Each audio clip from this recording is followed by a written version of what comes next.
Good afternoon. I wanted to say a few words about the situation in Venezuela. Obviously, we are seeing the Venezuelan people strive to get a government that they control, not have a government controlled by an authoritarian military regime that in turn is controlled by Cubans and other forces external to Venezuela. This is obviously a very serious situation. The president has been monitoring it minute by minute throughout the day, as have his advisors. We see this now as a potentially dispositive moment in the efforts of the Venezuelan people to regain freedom, which we fully support. There have been a lot of speculation, comment in the media about what's happening in Venezuela. We think it's still very important for key figures in the regime.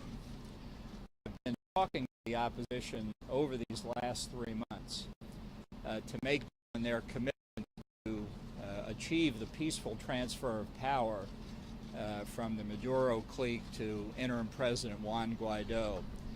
Figures like Defense Minister Vladimir Padrino, Chief Judge of the Venezuelan Supreme Court Mikel Moreno, the commander of the Presidential Guard, Rafael Hernandez Dala, all agreed that Maduro had to go.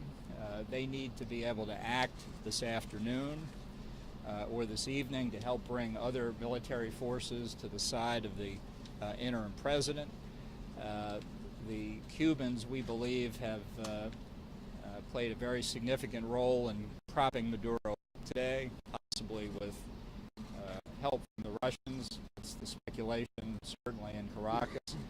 We think this demonstrates why we need Venezuela ruled by the people of Venezuela and not by external forces. That's what we're looking at, and I'd be happy to answer a few questions.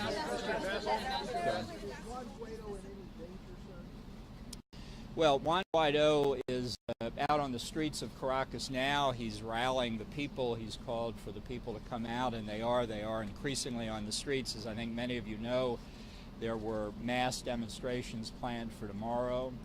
The circumstances of what's happened today in Caracas have called people out all over the country.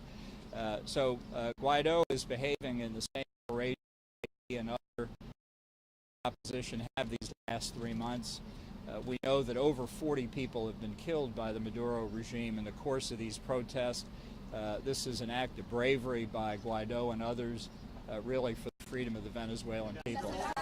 Ambassador, given what you've seen on the ground so far today and the degree of loyalty that Maduro still seems to enjoy from elements of the Venezuelan military, what do you think the chances that this uprising will work?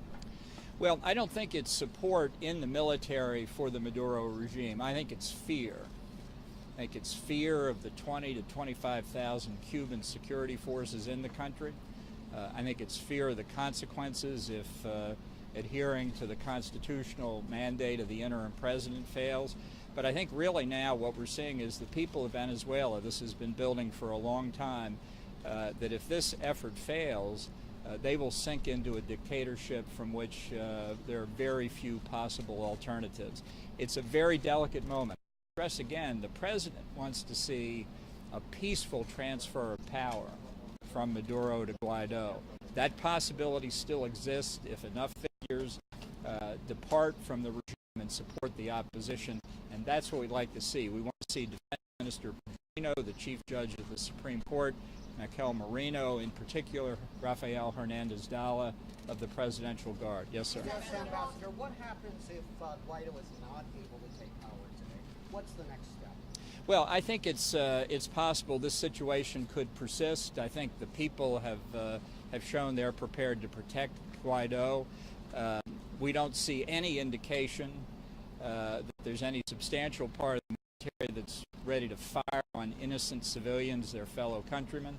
We know that the Cuban organized colectivos, these thugs, these motorcycle gangs that the Cubans have put together, are out protecting certain buildings controlled by Maduro, not the military, but the colectivos. This really demonstrates the depths to which the Maduro regime is sunk, that they're using these Cuban-directed thugs to conduct their affairs. And it's one reason why I think there's such overwhelming public support for Guaido. It needs to be translated into a transition of power. Sorry. Is the U.S. prepared to use any option, including military options, to support Guaido? Let me say two things to be very clear. Number one, we want as our principal objective the peaceful transfer of power. But I will say again, as the President has said from the outset, and that Nicolas Maduro and those supporting him, particularly those who are not Venezuelan, should know is all options are on the table. Has the administration provided any support other than tweets of support, and is this a coup? Sorry, say that again. Is the administration providing any other type of support other than tweets of support, and is this a coup? We're providing support in a variety of respects. Certainly we have done everything we can to get humanitarian assistance into the country. We're doing a lot of other things, some of which I'm not going to talk about, and we're certainly working with the Lima Group, the Organization of American States, the over 50 countries that support Guaido's legitimacy democratically. And let me answer the last part of your question. This is clearly not a coup. We recognize Juan Guaido as the legitimate interim president of Venezuela. And just as it's not a coup when the President of the United States gives an order to the Department of Defense, it's not a coup for Juan Guaido to try and take command of the Venezuelan military. Sorry. Ambassador, you said all options are on the table still for military action, and I wanted to ask you about a different military action that you did advocate, the Iraq War. Was that a mistake, invading Iraq? As I've said before, I've got a lot of opinions I've expressed over many years in the public space. Those were my opinions. What I'm speaking about now is the policy of the U.S. government, and I've answered the question on force before. Sorry. Do you feel that this moment that we're in right now is sort of a building block, or do you think it is the moment, the tipping point as to where something needs to happen? Well, I think from the perspective of the humanitarian crisis that we face in Venezuela, I hope this is enough to tip Maduro out of power, because it's only when he and his fellow kleptocrats who have plundered the Venezuelan economy for the last 20 years are removed from power that we can put the Venezuelan economy back on its feet for the benefit of the people. The sooner Maduro is gone, the sooner is the possibility of justice and real economic growth for the Venezuelan people. Sorry. Can you address, were you surprised at all by today's action? Were you given a heads up? And can you address reports from Venezuela that some of the military officials that were supposed to support Guaido actually backed away when it was moved a day earlier? I'll just say we feel very well informed about what's going on, and the point I was making a moment ago by naming specifically the Defense Minister, Vladimir Bedrino, the Chief Justice of the Supreme Court, Mikel Marino, and the Commander of the Presidential Guard, Hernandez Dalla, as is well known to the opposition all across Venezuela, they committed to support ousting Maduro. And it's time for them now, if the Cubans will let them do it, to fulfill their commitments, and it's time for the rest of the military to show what their own families believe ought to happen, and that's Maduro needs to go. Yes, ma'am. Thank you so much. My question is, if actually Maduro forces fire against the people in Venezuela, Guaido's forces, will the United States send troops or act in any, use any kind of military action at this decisive moment? Yeah, well, as I've said, all options remain on the table. I'm simply not going to be more specific to that, but recall that right at the beginning, 3 months ago, we said that it would be a big mistake for Maduro and those supporting him to use force against innocent civilians. We feel very strongly about it. We felt that way then. We feel that way now. Yes, ma'am.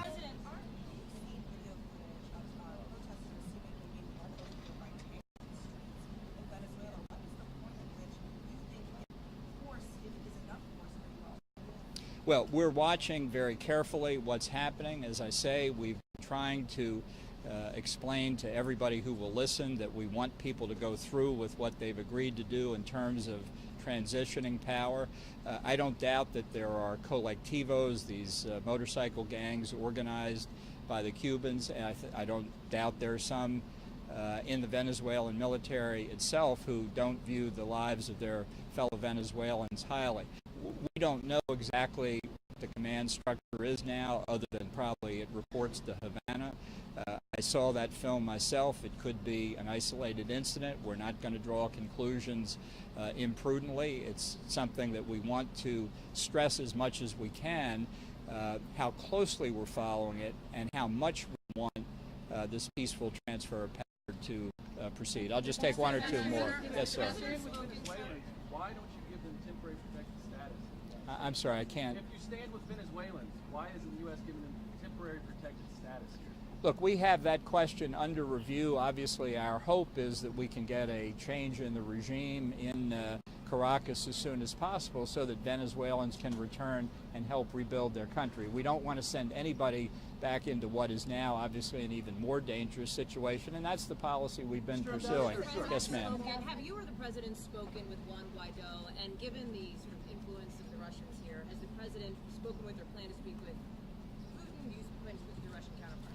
Well, I'd rather not get into those kinds of conversations. I can tell you we've made it clear to Russia in both public and private statements throughout this that we regard the actions that they've taken in Venezuela as something that we regard with the utmost seriousness, and particularly now when innocent Venezuelan civilian lives are on the line, we expect the Russians not to interfere in what's happening in Venezuela. And if they do, yes, ma'am. Yes, ma'am. Is the White House considering an executive order against Venezuela creditors?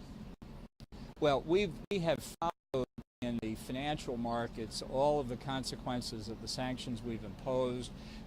We're looking to follow through with more specifics on those right along. And so there are a number of steps that are in preparation. I should also say that we have been planning for what we call the day after Maduro for quite some time. And indeed, we're thinking of having a briefing on Thursday or Friday of this week. I think we may speed that up, but we wanted to point out that it's been very much on our mind that we can provide a lot of assistance to the Guaido government when it assumes power to try and get the Venezuelan economy out of the ditch that Maduro has put it in. Those plans, obviously, we're moving ahead on, trying to refine them here in these recent days because things might move quickly. Let me just take one more question. Yes, ma'am. It's not a question about Venezuela. I'll take one Venezuela question. Yes, sir. Let's say this works. Guaido takes power. Everything is as the administration would like. Will the administration be turning its attention to other equally oppressive regimes, say Russia, Turkey, the Philippines, that are repressive and destructive to human rights, sir? Well, I just say in this hemisphere we've called out the troika of tyranny, Venezuela, Nicaragua, and Cuba. There's no doubt that Cuba in particular has benefited from the authoritarian government in Venezuela by getting below world market oil prices. That's going to cease once Guaido takes power. But our focus right now, as you can well understand, for the benefit of the people of Venezuela and because of the interest of the United States, is on this peaceful transition of power in Venezuela. Thank you very much.